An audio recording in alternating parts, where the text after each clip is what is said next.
Hello guys, good morning.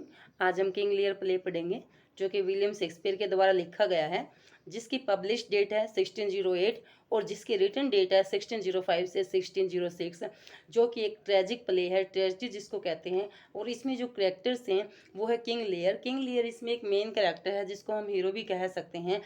और King Lear कौन है? ओल्ड किंग ऑफ ब्रिटेन है, ब्रिटेन का एक वृद्ध राजा है। 3 डॉटर्स, इसकी 3 बेटियां हैं। सबसे बड़ी बेटी का नाम गोनरिल है, बीच वाली का नाम रीगन है और सबसे छोटी बेटी का नाम कोर्डेलिया है। इस स्टोरी के साथ साथ एक सब प्लॉट भी चलता है, एक स्टोरी दूसरी स्टोरी चलती है जो कि इस स्टोरी से जुड़ी हुई है। उसमें जो है कैरेक्टर्स आते हैं, ग्लाउसेस्टर है। ग्लाउसेस्टर कौन है? एक कोर्टियर है जो कि किंग लियर किंग के प्रति लॉयल है। उसके बाद उसके 2 बेटे हैं। सबसे बड़े बेटे का नाम है एडमंड और दूसरा है एडगर। एडमंड जो होता है इसका इलेजिटिमेट सन होता है। इलेजिटिमेट का मतलब होता है एक अवैध संतान। एडगर जो होता है ये लेजिटिमेट होता है, वैध होता है। नेक्स्ट जो करेक्टर आता है वो है फूल। फूल होता है एक कॉमिक करेक्टर जो कि अटेंडेंट है लियर के लिए। Next character Duke of Albany. Duke of Albany Goneril का हस्बैंड है। ड्यूक ऑफ कॉर्नवेल रीगन का हस्बैंड है। किंग ऑफ फ्रांस ये कॉर्डेलिया का हस्बैंड है। ड्यूक ऑफ बर्गंडी जो है ये कॉर्डेलिया से शादी करने के लिए आता है, बट इससे शादी नहीं हो पाती। नेक्स्ट कुछ माइनर कैरेक्टर्स आते हैं। Earl of Kent, Oswald. Oswald जो है गोनरिल का स्टुअर्ड है। स्टुअर्ड होता है सर्वेंट। नेक्स्ट है डॉक्टर कुरैन। कुरैन है ग्लाउसेस्टर का सर्वेंट है। नेक्स्ट है ओल्ड मैन है। अभी जो मेन स्टोरी है वो किंग लियर से स्टार्ट होती है, जो कि एक ओल्ड मैन है, वृद्ध आदमी है। इसका कोई बेटा तो होता नहीं है।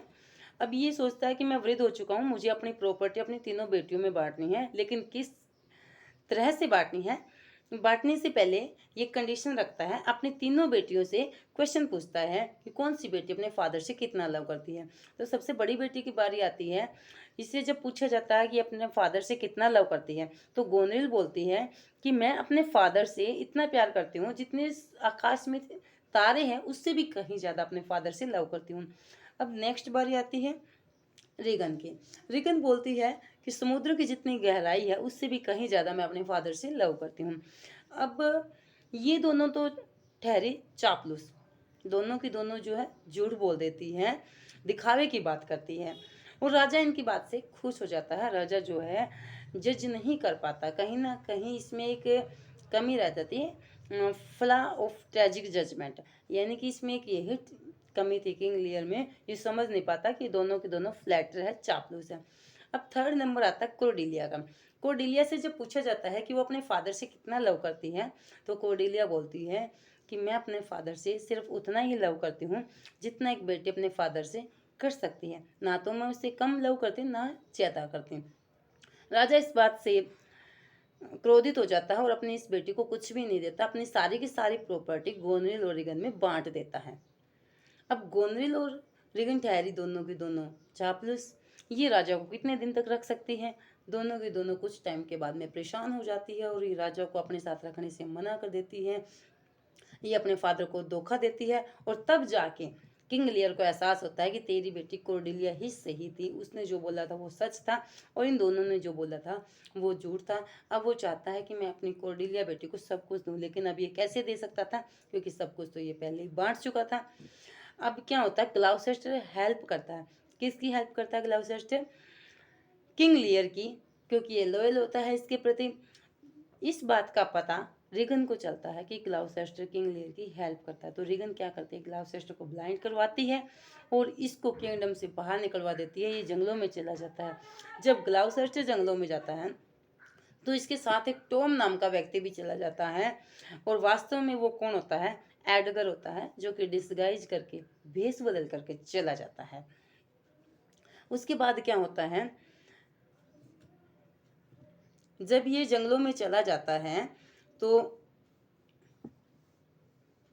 ये जाते हैं सिटी ऑफ डोवर की तरफ चले जाते हैं।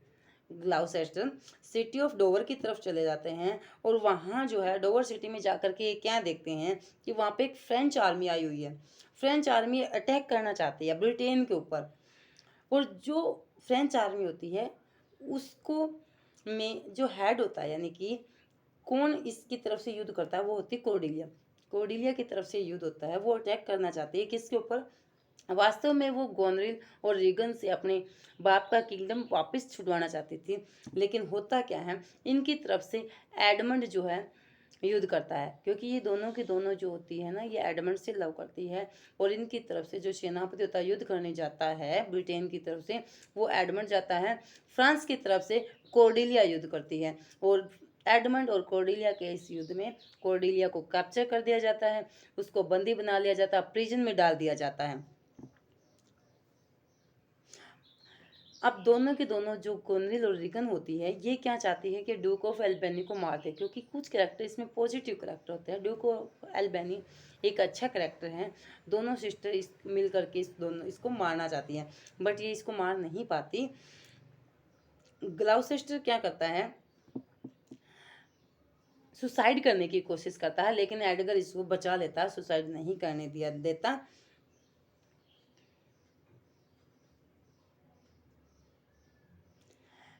एडगर क्या करता है, एडमंड को मार देता है।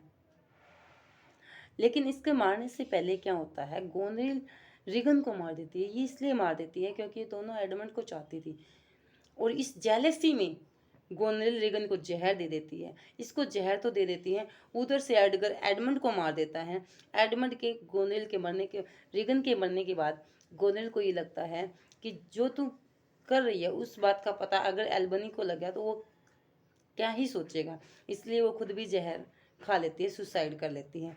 इस प्ले में गोनरिल की डेथ हो जाती है, रीगन की डेथ हो जाती है, एडमंड की हो जाती है। एडमंड की डेथ के साथ साथ ही इसमें ग्लाउसेस्टर की भी डेथ हो जाती है। बहुत सारे करेक्टर इसमें मर जाते हैं।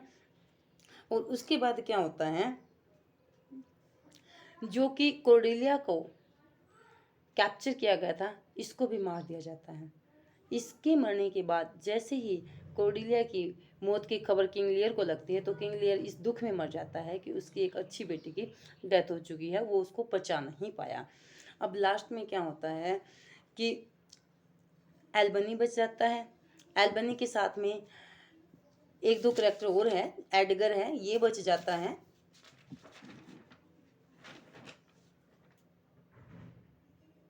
एक कैंट नाम का करेक्टर होता है, अर्ल ऑफ कैंट, ये बचते हैं, और ये ही जो है अपनी कंट्री की देखभाल करने के लिए बचते हैं। इस प्रकार से ये ट्रेजिक प्ले का एंड हो जाता है, क्योंकि इसमें जो हीरोइन होती है वो कोर्डेलिया होती है, यानी कि हीरोइन का मतलब है जो मेन करेक्टर है, इसकी डेथ हो जाती है। ये दोनों बहनें गोनेल रीगन को मार देती है, ये सुसाइड कर लेती है। एडगर एडमंड को मार देता है, इसकी अपने आप डेथ हो जाती है। किंग लियर कोर्डेलिया की डेथ के दुख में मर जाता है। तो इस प्रकार से ये 4-5 कैरेक्टर्स की डेथ हो जाती है, और लास्ट में किंग लियर भी मर जाता है। ये ट्रेजिक प्ले का अंत हो जाता है।